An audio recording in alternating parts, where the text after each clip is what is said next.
ഇനി ഏത് മണ്ണ് കൊണ്ടും ക്ലേ ഉണ്ടാക്കാം. ഞാനിവിടെ കണ്ടെത്തുന്ന മണ്ണെടുക്കുന്നുണ്ടത്. അത് കിട്ടാത്തവർ ഒട്ടും വിഷമിക്കേണ്ട. വീട്ടിലെ മണ്ണ് കൊണ്ടും സെയിം പ്രൊസീജിയറിൽ നമുക്ക് ക്ലേ ഉണ്ടാക്കാം. എന്നാൽ വീഡിയോയിലേക്ക് കിടക്കാം. ഞാൻ ഈ ഒരു ബക്കറ്റിൻ്റെ പകുതി ഭാഗം മണ്ണെടുത്തിട്ടുണ്ട്. അതിൽ ഏകദേശം ഫുള്ളായി തന്നെ ഞാൻ വെള്ളം ഒഴിച്ചു കൊടുക്കുന്നുണ്ട്. എന്നിട്ട് ഒരു വടി കൊണ്ട് നന്നായി കുത്തി കൊടുക്കുന്നുണ്ട്. കട്ട മണ്ണെല്ലാം ഉണ്ടെങ്കിൽ ഒടിയാൻ വേണ്ടിയിട്ടാണ്. എന്നിട്ട് കൈകൊണ്ടും ഞാൻ ഒടിച്ചു കൊടുക്കുന്നുണ്ട്. പിന്നെ കല്ലെല്ലാം ഉണ്ടെങ്കിൽ എടുത്ത് കളയാം. ഞാനിവിടെ അത്യാവശ്യം ക്വാണ്ടിറ്റിയിൽ തന്നെ ഉണ്ടാക്കുന്നുണ്ട്. പിന്നെ ഒരു ബക്കറ്റിലേക്ക് നെറ്റ് വിരിച്ച് ഇതെല്ലാം ഒന്ന് അരിച്ചെടുക്കാം.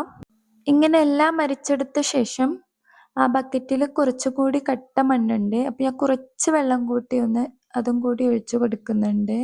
പിന്നെ ആ നെറ്റിനെ രണ്ടായി മടക്കി അരിച്ചു കൊടുക്കുന്നുണ്ട്.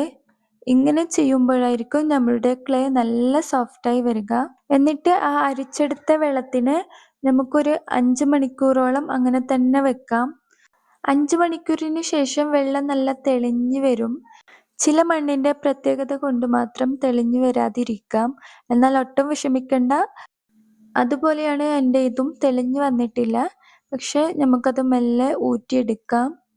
മുകളിൽ നിന്ന് വെള്ളം മെല്ലെ ഊറ്റിയെടുത്ത് അത്യാവശ്യം കട്ടിയുള്ള ഒരു തുണിയിലേക്ക് ഒഴിച്ചു കൊടുക്കാം. എന്നിട്ട് ഇതുപോലെ ഒരു കിഴി കെട്ടി വെക്കാം. മഴയൊന്നും കൊള്ളാത്തിടത്ത് വേണം കെട്ടിവെക്കാൻ. എന്നിട്ട് ഒരു ദിവസത്തിന് ശേഷം ഞാൻ അതൊന്ന് തുറന്ന് നോക്കുന്നുണ്ട്.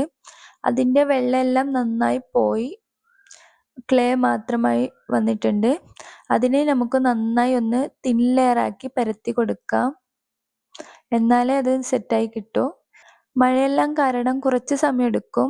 അങ്ങനെ ഞാൻ എൻ്റെ 3 ദിവസം എടുത്തു ഈ പരുവത്തിലൊന്ന് സെറ്റായി കിട്ടാൻ. കയ്യിലൊന്നും ഒട്ടിപ്പിടിക്കാതെ ഇങ്ങനെ തുണിയിൽ നിന്ന് അടർന്ന് വരണം. ഇതാണ് ഇതിൻ്റെ പരുവം.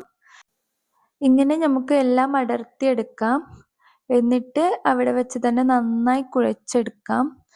അത്യാവശ്യം ക്വാണ്ടിറ്റി ഉള്ളത് കൊണ്ട് തന്നെ കുറച്ച് കഷ്ടപ്പാടാണ് കുഴച്ചെടുക്കാൻ. കുറേശ്ശെ എടുത്ത് കുറച്ച് സമയമെടുത്ത് തന്നെ കുഴച്ചെടുക്കാം.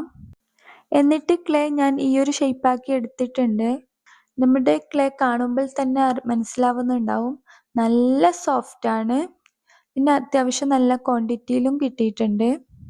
എന്നിട്ട് നമുക്കിതൊരു കവറിലിട്ട് കെട്ടിവെച്ച് വീണ്ടും ഒരു കവറിലിട്ട് എയർ ടൈറ്റായ ഒരു കണ്ടെയ്നറിലിട്ട് സൂക്ഷിക്കാം. അല്ലെങ്കിൽ 2-3 കവറിലിട്ട് എയർ കടക്കാത്ത വിധം കെട്ടിവെക്കാം. എന്നിട്ട് സൂക്ഷിക്കാം. നമ്മുടെ ക്ലേ ഇവിടെ റെഡിയായി. ഇതുപോലത്തെ വീഡിയോസ് കാണാൻ ഇഷ്ടമാണെങ്കിൽ സബ്സ്ക്രൈബ് ചെയ്ത് സപ്പോർട്ട് ചെയ്തോളൂ. Thank you.